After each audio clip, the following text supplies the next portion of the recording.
2024년 12월 22일 주일 예배를 하나님께 드리겠습니다. 함께 기도하시겠습니다. 사랑의 아버지 하나님, 하나님께 예배하고자 하는 하나님의 백성이 함께 모여서 이렇게 머리를 숙입니다. 하나님께서만 간섭하여 주셔서 말씀을 말씀으로 깨달을 수 있는 영을 허락하여 주시옵기만 소원합니다. 예수님 이름으로 기도드립니다. 아멘. 지난주에는 하나님의 계명과 그리스도라는 제목을 가지고 이스라엘 백성에게 주어진 하나님의 계명들에 나타난 그 예수 그리스도에 대해서 공부해 보았죠. 이제 오늘은 그 하나님께서 택하신 백성에게 주어진 하나님의 언약들이라는 제목을 가지고 공부해 볼 텐데요. 몇 주간 이어질 것 같습니다. 오늘은 이 서론적인 부분이 될 것입니다. 근데 이 부분을 이제 출애굽기를 기본으로 해서 성경 전체와 연결해 가면서 또 이렇게 공부해 보겠습니다. 오늘 주제되는 말씀은 출애굽기 20장 1절부터 2절 말씀 가지고 공부해 보도록 하겠습니다. 함께 봉독하겠습니다. 하나님이 이 모든 말씀으로 말씀하여 이르시되 나는 너를 애굽 땅 종되었던 집에서 인도하여 낸 네 하나님 여호와니라. 아멘. TV에 그 온영 박사와 함께 올바른 그 육아법을 공부하는 금쪽 같은 내 새끼라는 제목의 프로그램을 여러분도 보신 적이 있으시죠? 그 중에 보면은 어떤 아이는 밥을 먹을 때 산만해서 잠시도 앉아있지 못하고 여기저기 다니면서 장난감을 가지고 뛰어놀고 있습니다. 유치원을 보내야 되는 그 엄마의 마음은 타들어가죠. 그래서 밥그릇을 들고 아이를 따라다니면서 아이에게 밥을 떠먹이는 장면이 종종 나옵니다. 내 아이가 잘 먹지 않아서 병이 나면 어쩌나 하는 그런 부모의 마음이겠죠. 이 장면을 보고 저는 이렇게 생각해 보았습니다. 정말 지지리도 말 듣지 않고 자기 마음대로 살고 행동하는 그런 나 같은 인생에게 하나님은 뭐 그리 이쁘셔서 쫓아다니며 말씀을 떠먹이시냐 이렇게 하고 말입니다. 하나님께서 세상에 보내놓은 그 하나님의 택하신 백성들이 혹시나 말씀의 영향실조에 걸리지는 않을까 하는 마음으로 이 선지자들을 보내시잖아요. 그리고는 이렇게 행위율법에 매여서 참된 말씀을 아닌 가짜 말씀, 영양실조 걸릴 만한 그런 말씀을 가지고 떠먹고 있는 그들한테 하나님의 말씀, 참된 말씀을 떠먹이시려고 쫓아다니시죠. 그런데도 자기 좋은 곳, 자기가 관심 있는 거 그곳으로만 도망가 버리죠. 그래서 이번에는 진정한 말씀 자체이신 예수님까지 보냈지만 그들은 자신들이 생각하는 것이 주어지지 않는 그런 예수님, 말씀보다는 나의 욕심의 그 만족을 채울 수 있는 그런 세상 것들이 더 좋아서 그것으로만 쫓아갑니다. 하지만 하나님께서는 이 말씀쟁이 그 금쪽이들을 하나님의 그 열심으로 결국 자신의 품에 안으시고 죽으시고 그 불순종을 가져가 버리십니다. 그리고는 이제 다시 눈을 떠서 성도가 구해야 할 참된 것이 무엇인지를 알고 쫓을 수 있도록 그리스도의 품 안에서 부활시켜 버리십니다. 그 부활을 미리 살게 되는 모습이 거듭나게 되는 모습을 맛보게 하는 그런 내용들을 담고 있는 것입니다. 부활 자체가요. 성령 하나님의 간섭하심으로 그것을 깨달아가는 것이죠.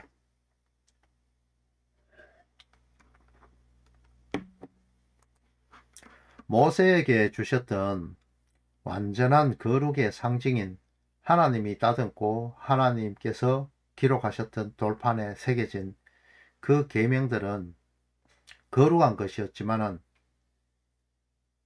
기드온이 만든 애복같이 광야에서 들렸던 그런 노뱀과 같이 본질의 섬김이 아닌 자신의 욕망, 불순종 같은 그런 비본질하고 마주치게 되니까 그 거룩의 돌파는 깨어져 버리고 말았죠. 택한 자들에게 오히려 우상을 섬기는 그런 음란한 것이 되어서 우상적인 것이 되어버렸던 것입니다. 하나님께서 주신 그 율법을 변개하여서 건강석 같은 마음에 새기고 하나님을 섬기는 제단의 뿔에까지 새기면서까지 하나님을 열심히 섬기는 그 모습들을 드러내죠. 하지만 정작 그들이 섬기는 것은 자신에게 풍요를 가져다주는 바알과 아세라였습니다. 그 바알과 아세라를 그들은 그런 행위율법을 섬기는 자들은 하나님이라고 생각하고 섬기는 것이죠. 마치 하나님을 램프의 요정 지니처럼 그렇게 섬겼다는 것입니다. 자기 원하는 것을 얻기 위해서. 이것이 유다의 죄, 인간의 죄, 모든 사람의 죄라는 것입니다. 이제 하나님께서 이 금쪽 같은 내 새끼인 택한 백성들을 회복시키기 위해서 인간인 모세가 다듬고 하나님께서 직접 그 위에 기록하신 그 두 번째 돌판으로 인간의 몸을 입은 거룩한 하나님의 말씀 자체가 화목제물이 되시기 위해서 예수 그리스도라는 이름을 가지고 이 땅에 오시게 된 것입니다. 그리고는 깨닫게 하시는 영, 성령 하나님, 지혜의 여인이신 성령 하나님을 마치 마른 땅과 같이 딱딱하게 굳었던 그 마음들 위에 맑은 물처럼 뿌려서 그 마음을, 그러니까 그 영을 부드럽게 만들어서 조상들에게 약속하신 땅, 고토, 또 고국 땅이라고도 표현되어 있죠. 이 천국으로 이끌어 가시고야 마시겠다는 그런 예레미야서와 에스겔서에 나타나는 그런 말씀들을 가지고 우리에게 계속 던지고 계시는 거죠. 그 선지자들을 통하여서요. 또 스바냐 선지자를 통하여서는 그 택하신 백성들이 이뻐서 어쩔 줄 모르시고 그들을 결국 장자 삼아 세상에 그 부러움을 사는 자리에 앉히시겠다고 말씀하십니다. 하지만 인간은 여전히 죄 속에 뒹굴잖아요. 그래도 의인으로 여겨주시겠다는 것이죠. 죄를 간과해 주심으로 말이죠.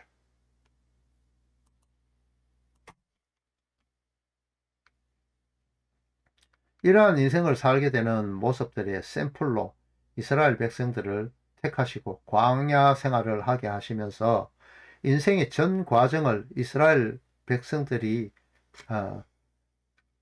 대신하여 살게 하셨고 그것을 성경에 기록하게 하셨던 것입니다. 시내산에서 하나님께서 이스라엘 백성들에게 율법을 주실 때 그들은 그 율법을 준행하겠다고 피로 언약하고서도 돌아서서 바로 첫 번째 계명인 하나님을 자신의 입에 맞는 입맛에 맞게 자신의 노력으로 정으로 쪼아서 자신들이 원하는 말씀으로 형태로 가공해서 변형시켜서 하나님을 자신들이 숭배하고 싶은 자신들이 원하는 모양의 금송아지로 만들어버렸죠. 에덴 동산의 그 한 가지의 행위 언약부터 어기기 시작한 것이 인간의 본능이죠. 인간들은 자신의 욕망에 의해서 불나방처럼 그 불순종을 향해서 나갈 수밖에 없는 그런 존재라는 것입니다.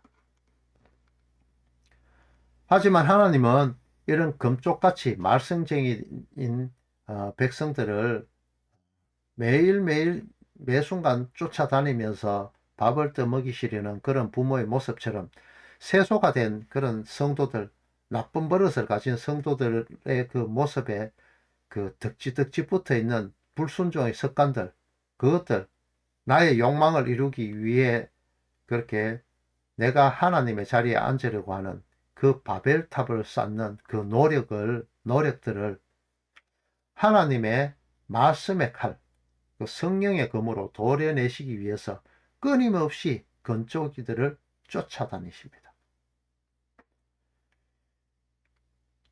그것은 무화과나무 잎으로 만든 금방 태양에 의해서 말라 타져 버리게 될 것이기 때문에 인간의 눈에는 자신의 치부를 가려줄 수 있는 멋진 것, 건강석에 새겨진 그런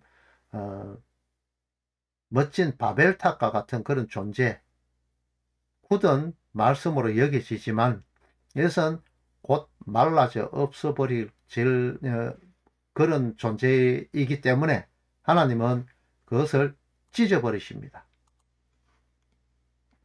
그리고는 이제 의의 새옷, 세마포 옷을 입히시기 위해서 성도가 옳은 행실이 무엇인가를 깨닫도록 하시죠.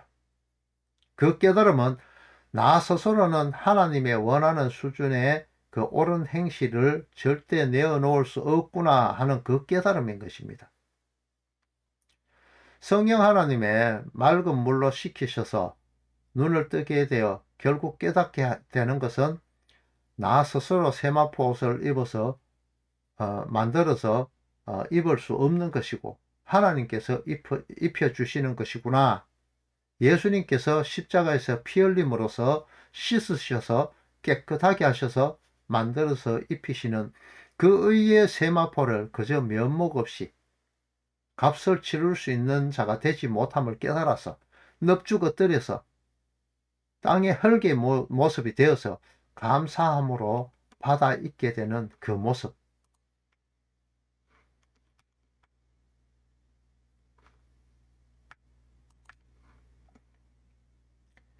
인간의 원래의 자리로 돌아가서 만드시는 창조의 목적에 맞게 오직 하나님의 거룩하심을 찬양하는 자의 자리로 돌려놓으시는 그 하나님의 열심을 깨닫게 되는 것이 바로 깨달음입니다.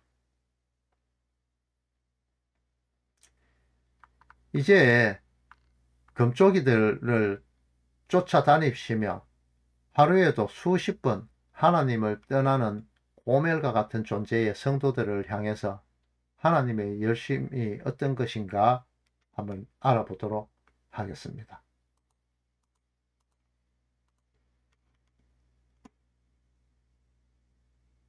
하나님의 그 열심이 성경에는 수많은 언약들로 이렇게 기록되어 있습니다.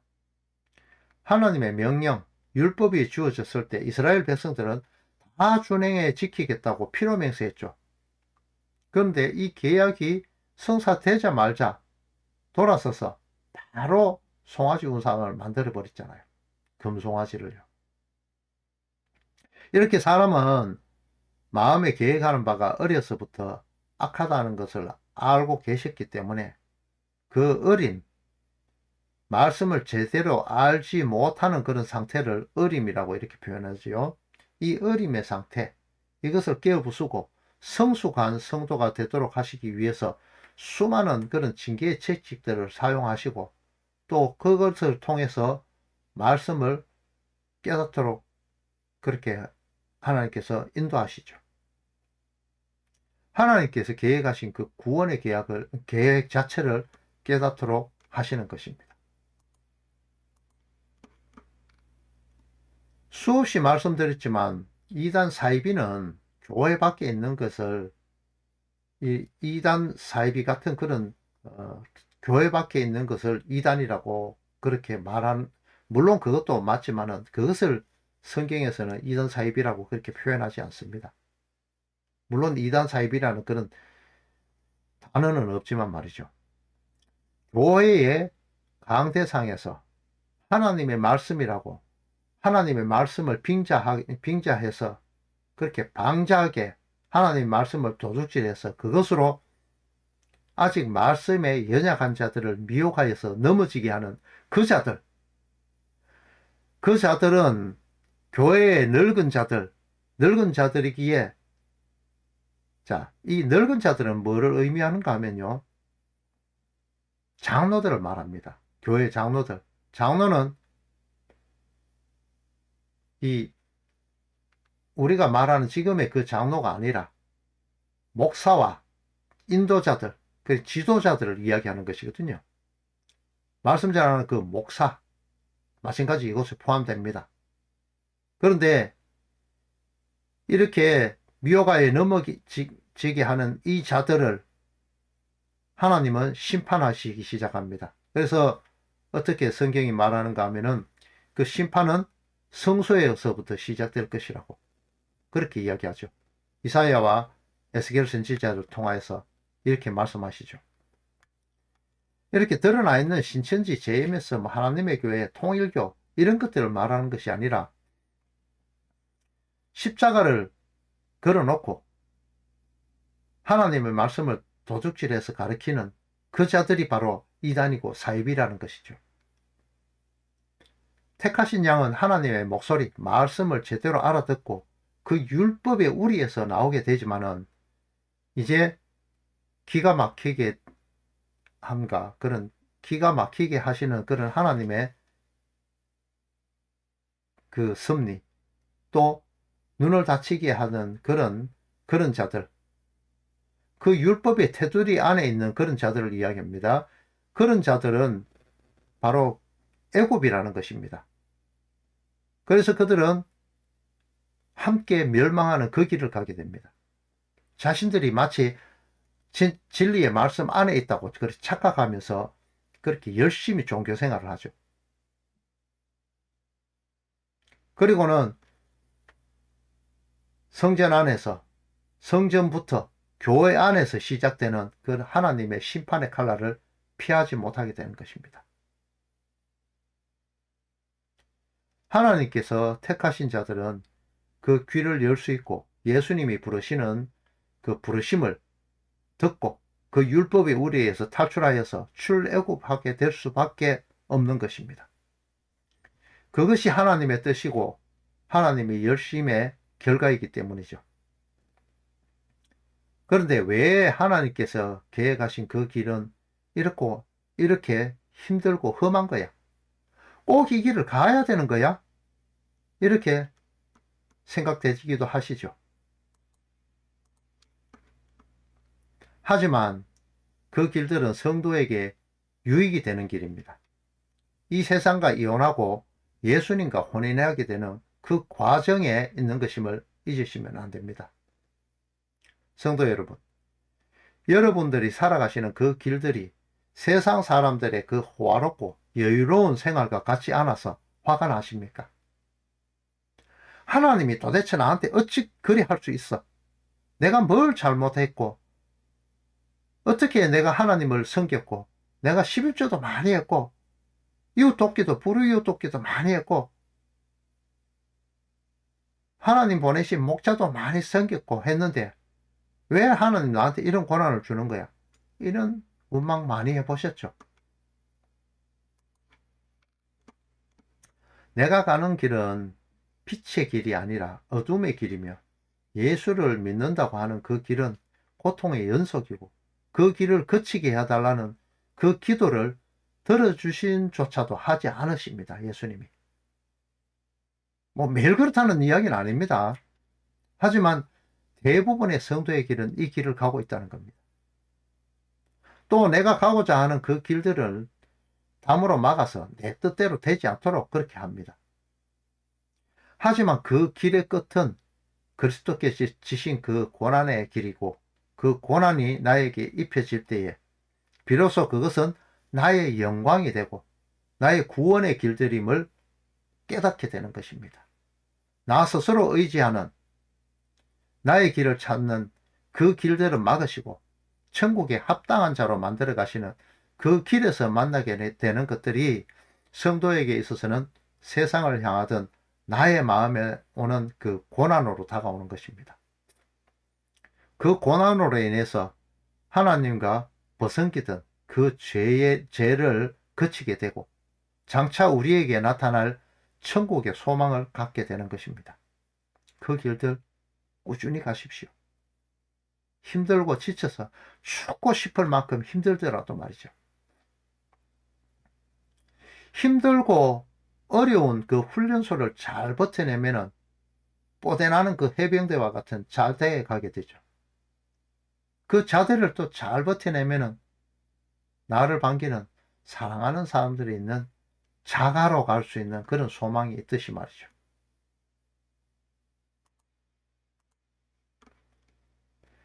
이러한 인생의 훈련소인 광야를 거치게 하시면서 결국 죽은 자의 자리, 흙의 자리가 성도의 자리임을 알게 하시는 그 낮은 자의 자리에 엎드려지게 하십니다. 그리고는 오직 하나님만이 나의 구원이심을 고백하는 자의 자리까지 낮아지게 하시죠. 하나님께서는 이렇게 성도들을 혹독하게 훈련시킵니다. 그 혹독한 훈련은 에덴 동산의 그 선악과의 그 언약부터 시작이 되죠. 동산에서 가장 눈에 잘 띄는 곳에 금지하신 그 선과 악을 알게 하는 나무를 두십니다. 그리고는 그 나무의 열매를 따먹지 말라고 명령하시죠. 참 하나님도 짓궂으신 건가요? 왜 동산 한가운데 잘 보이는 데 놔놓고 정말 먹음직도 하고 보암직도 하고 지혜롭게 할 만큼 탐스럽게 보이는 그 열매를 눈에 보이는 데 따먹지 말라고 그렇게 두셨을까요? 전능하신 하나님께서 아담이 이것을 따먹을 줄 몰랐을까요? 만약에 그것을 따먹을 것을 몰랐다면 하나님께서 전능하시다는 것은 성립이 되지 않는 말이죠. 결국은 이 선악과는 따먹으라고 거기에 두신 것입니다. 이렇게 말씀드리면은 그러면 하나님이 죄의 조성자란 말이냐 이렇게 말씀하실 수 있죠. 여러분, 누가 하나님의 그런 행위가 그 선악과를 동산 중앙에 놨는 그건 말입니다. 그런 것이 죄다 아니다를 판단하시는 것이죠. 그러한 판단하는 것이 바로 하나님과 같이 되고자 하는 그런 아담적 발상으로 죄라는 것을 잊지 마시기 바랍니다. 그것이 악이라고 죄를 조성하는 것이라고 스스로 판단하는 것이잖아요. 사탄이 그러죠. 너희가 선과 악을 알게 하는 나무의 과일을 먹는 것은 하나님의 말씀, 그 언약을 살짝 조금만 어기는 것이기 때문에 절대 죽지 않을 거야. 그러니까 먹어봐. 그런데 너희들 그거 먹으면 선악을 아는 일에 하나님처럼 될 거야. 네가 하나님 될 수 있다니까. 그렇게 말입니다. 이 선과 악을 알게 하는 그 나무의 과일, 이것은 하나님도 어찌할 수 없는 그런 신비한 그 힘을 가지고 있는 것이 아니죠. 선악과 자체가요. 하나님의 말씀, 명령을 순종하지 않나를 보시기 위한 그런 것입니다. 이것은 단순한 그런 테스트가 아니고 프로베이션의 기간, 그러니까 시험의 기간, 천국의 견습 기간, 시복 기간이었습니다. 결국 따먹을 수밖에 없는 존재인 영적으로 아직 어린 그런 악에 가까운 존재인 그런 인생들이 하나님께서 어떻게 이 광야에서 광야 같은 이 세상을 통해서 하나님께서 이끌어 나가시고 결국 하늘의 존재로 만들어 가는지 경험해 보라고 던지신 것이 바로 이 땅, 영적인 어린 존재들이 살아갈 이 땅입니다. 결국 따먹어보고 그 험한 것을 견뎌보라는 것이죠. 하나님의 훈련소를 거치란 말이죠. 그것이 바로 하나님께서 준비하신 성도들을 위해서 준비하신 광야 훈련소인 것입니다. 야곱이 하나님과 씨름할 때 황도뼈가 위골되도록 치시고 지팡이를 짚고 다니도록 하셨죠. 이렇게 하나님과도 겨루려고 하는 그 인간의 모습을 꺾어 버리시고 오직 하나님이라는 지팡이만 의지하도록 만들어 가시는 것이 나그네의 기간, 광야의 생활인 것입니다. 야곱의 허벅지 관절, 황도뼈가 위골되었다라고 이렇게 창세기에 기록하고 있는데요. 이 위골이라는 말은 와테카라는 단어인데요. 사이가 멀어지다라는 뜻을 가지기도 합니다. 환도뼈는 자손 생산을 상징하는 것으로 인식되어 있죠. 하나님의 언약인 하늘의 별과 같이 바다의 모래같이 많은 자손을 내고자 했던 스스로가 말입니다. 그 야곱, 그 자신 스스로 하나님이고자 했던 그 야곱을 그 자리에서 멀어지게 하고 그 언약으로부터 멀어지게 하고 하나님만을 의지하는 이스라엘로 바꾸는, 그래서 그 언약과 가까워지게 하는 그것이 바로 하나님의 축복이었던 것입니다. 이 사건에서 주목해야 할 것은 야곱이 하나님과 겨루어 이겼다라는 이것이 아니고, 교활한 야곱이 하나님과 겨루는 그 야곱을 이스라엘, 하나님께서 치유하시고 통치하시는 분이심을 인정하게 되고, 자신의 힘인 자손 생산의 인간적 그 근원이 되는 허벅지뼈가 탈골되어서 없음의 자리, 스스로의 자손을 생산할 수 없는 자의 자리로 내려앉아서 하나님이라는 그 지팡이를 의지하고 그 지팡이만을 의지하고 그분만을 통해서 약속된 자손 그리스도가 탄생되어질 것임을 고백하게 되는 그 이스라엘로 이름이 바뀌었다는데 주목해야 됩니다. 에덴 동산에서 실패한 그 시험을 그 시험이 바로 지키나 지키지 않나 보시기 위한 그것이었죠. 이제 하나님은 힘으로 그렇게 이스라엘로 위골시켰어서 하나님의 힘 자체로 이제 이스라엘을 위골시켜 버리죠. 이 야곱, 아담, 성도로 하여금 이기게 하시는 모습, 역사상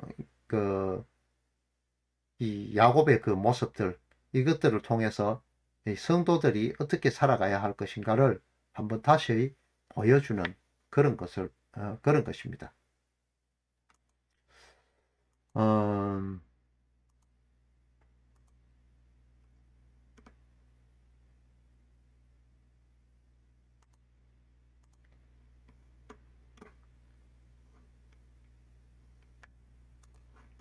결국 하나님은 사탄의 그 쏘사김의 계략을 깨어 부수시고 무적행, 지옥에 던져서 영원히 하나님의 자녀를 꼬드길 수 없는 존재로 박살내시겠다는 것입니다.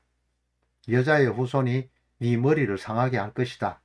여기에서 상하게에 해당하는 이 히브리어는 슈퍼인데, 이것은 상하게 하다, 분쇄하다, 박살내다는 뜻이 있거든요. 여자의 후손으로 오실 예수님에 대한 이 예언이 바로 이것이죠. 또 16절 보면요, 창세기 3장 16절 보면은 이러한 예수님을 고대하고 기다려야 할 그 여자에 대한 것이 기록되어 있죠. 그 여자는 수고하고 자식을 낳게 됩니다. 그 내용이 무엇인지가 계시록 12장에 또 기록되어 있습니다. 한 여자 귀네, 이것은 시온, 예루살렘, 이스라엘을 상징하는데, 이것은 택한 백성이 그 이스라엘, 택한 백성인 이스라엘이 참되고 거룩한 하나님의 백성이고 바로 교회인 성도다, 이것을 이야기해 주고 있습니다. 해를 입은 이라는 말은 시편 104편 2절에 기록된 주께서 옷을 입은 같이 빛을 입으시며 라는 말씀과 같은 그런 의미의 의미로 그 문자적으로는 이미 해를 입어온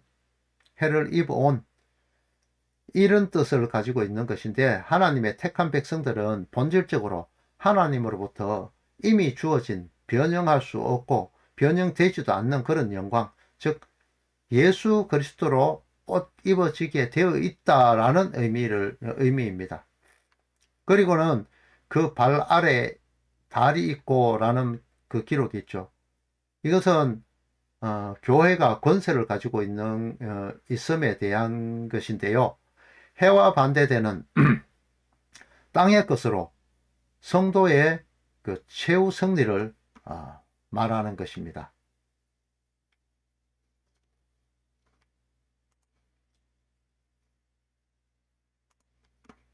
교회가 성령으로 덧입혀져서 그리스도의 십자가를 의지할 때에 주어지는 그 에덴 동산의 그 옛뱀을 밟는 교회의 권세로 마지막 날 완성되어질 그 성도의 권능을 이 땅을 사는 동안 잠깐씩 맛보게 되는 것입니다. 하지만 이러한 교회가 탄생되어질 때까지는, 교회가 그리스도로 옷 입혀지기까지는, 그것을 깨닫는 광야 생활에서는 임신하는 고통, 하나님께서 성도에게 고착되어진 불순종의 암덩어리들을 성령의 검, 말씀의 검으로 잘라내시는 그 과정을 통해서 결국 원래의 상태인 그리스도의 빛으로 드러나게 하시는 그 과정을 겪게 될 수밖에 없는 것입니다. 그때까지 성도는 그리스도인 남편을 대적하지만 결국 그 그리스도 예수께서 너를 다스릴 것이다 라고 창세기 3장 16절에 기록하고 있습니다. 왜 제가 이렇게 성도가 그리스도인 남편을 대적한다고 말씀드리냐 하면은 이것이 다른 성경에 번역된 것이 이렇게 기록되어 있기 때문입니다. 원어적인 부분도 그렇고요. 이 부분을 세번역 성경으로 한번 읽어 드려 보겠습니다. 내가 너에게 임신하는 고통을 더하게 할 것이니 너는 고통을 겪으며 자식을 낳을 것이다. 네가 남편을 지배하려고 해도 남편이 너를 다스릴 것이다. 이게 또 보면 현대어 성경은 이렇게 번역하고 있습니다. 여자에게 또 이렇게 말씀하셨다. 네가 아이를 가졌을 때 그 고통이 이루 말할 수 없으리라. 또한 아이를 낳을 때는 말로 닿을 수 없는 고통이 뒤따라야 비로소 해산하리라. 너는 남편을 네 마음대로 하고 싶지만 오히려 남편이 너를 지배하게 될 것이다. 이렇게 말입니다. 이러한 하나님의 말씀을 먹는 것은 입에는 달지만 그것을 소화시키는, 그것을 깨닫게 되는 데까지는 배에서 쓴 음식물 같이 되어서 성도를 괴롭게 할 것입니다. 철장으로 질그릇을 깨듯이 성도에게 덕지덕지 붙어있는 그 불순종의 삶, 남자인 예수님을 자신의 마음대로, 자신의 의지대로, 내 신앙의 고집대로, 내 신앙으로 만들어 놓은 그 금송아지를 섬긴다고 하는 내 중심적인 그것들을 예수님은 철장, 쇠지팡이, 권능으로 부수어 버리십니다.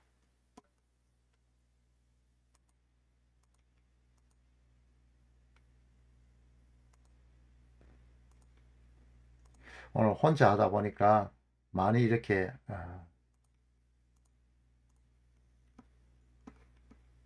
늦어지는 부분이 있습니다. 이해해 주시기 바랍니다.